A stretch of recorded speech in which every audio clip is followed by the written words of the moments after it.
You finally handed off the admin work, and somehow your week is just as full as before. It's the trap most owners walk into. The real payoff from delegation isn't a lighter schedule, it's a redirected one. And that only happens if you know exactly where those freed hours are supposed to go. I'm Magdalena Madrigal, hiring specialist here at Legal Staff Now. We've helped over 500 law firms build the teams behind their growth.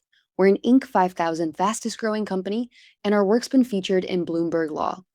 My whole world is helping growing firms build the hiring infrastructure that gets the right people to help you as the founder free up hours of your week to grow your firm. This is the number one most common problem we see with founders, and here's what you can do to fix it. Here's what happens. You hand off the intake calls to a paralegal. That's maybe 2 hours a day back. But by Wednesday, you're answering emails that an admin could field or reviewing drafts that a junior should handle, all because you can't handle the idea of having someone else do the work you mastered. You should have saved 3 hours a day, but that time becomes hovering over people's work, pointless check ins, and eventually you taking over the driver's seat. The trap is this: you delegate a task, you get 2 hours back, and instead of putting those hours to work on the one thing only you can do, you fill them with something that looks productive. You've done the work, you've trusted someone else, but you haven't actually freed up anything. You've just rearranged the clutter. You have to make better use of your free time. And if you're stuck anxious at the idea of too much free time, you need to know exactly what those freed hours are for. That's the discipline most owners need to build. So, to build that discipline, you need to first find time for your business development. What I usually recommend for business owners is to find an hour a day to dedicate to the relationships that feed the firm: referral partners, key clients, and the conversations that bring in cases. No one else can do your rainmaking, so make time for it.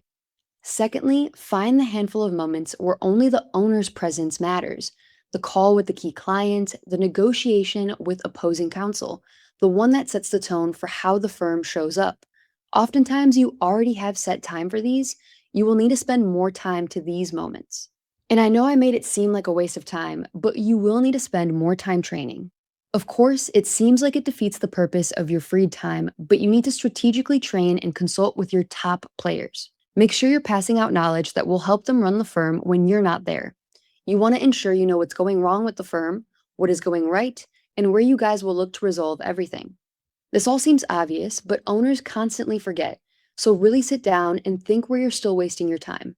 You may have hired that paralegal or junior associate months ago, but are you still wasting time hovering over the work you should have forgotten months back? Most owners never sit down and actually name that list. They just vaguely know that there's important stuff. And because they haven't said it out loud, because they haven't made it real, the free time just evaporates. Can't seem to stop these bad habits? Attach a number on them. According to Lean Law, the legal accounting and operations firm, if you just spend 2 hours a day on tasks a paralegal could have handled, that's $682 per day in lost billable time. Multiply that by 250 working days, and that's $170,000 a year in opportunity cost. So here's the move. Before you hand off a task, decide where those freed hours are going to go. Which item on your owner only list are they funding? Here's the thing most owners miss: block those hours on your calendar before you even hand off the work. Protect them the same way you protect a client call. Otherwise, the calendar fills.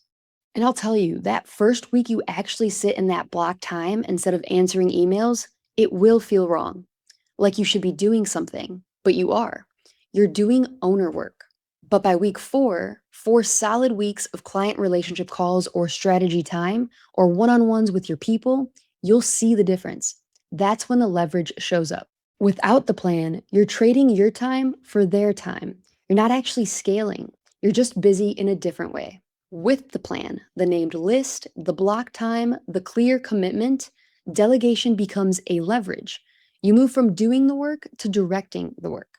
Because your people run the operation and you run the strategy, the relationships, the growth, your firm scales. You're not a bottleneck, you're a director now. When you have people you can actually trust, attorneys, paralegals, case managers, intake specialists who know your systems and your standards, you can truly hand off, and the free time becomes real. But it only becomes leverage if you've already decided where those hours are going. That's the discipline, and that's the move. And here's the truth: none of this requires you to be a management expert or a growth consultant. It just requires you to sit down, name your owner only list, and block the time. That's it. If you're ready to actually delegate, to hand off the admin, protect the strategy time, and let your firm run without you carrying it, let's talk. Book a call.